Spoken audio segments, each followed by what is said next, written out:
Welcome to my channel Yasin Koso vlog. IBA Sukkur घूमने के बाद अब हम जा रहे हैं यहाँ से।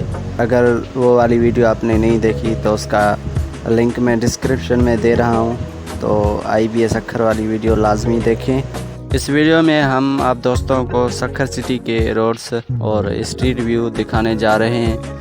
अगर आप दोस्तों ने अभी तक मेरे चैनल को सब्सक्राइब नहीं किया तो मेरे चैनल को सब्सक्राइब कर दें, और अगर ये वीडियो आपको अच्छी लगे तो इस वीडियो को लाइक कमेंट शेयर ज़रूर कर दें।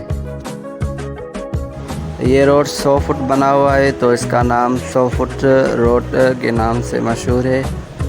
ये सक्खर का पॉश एरिया है।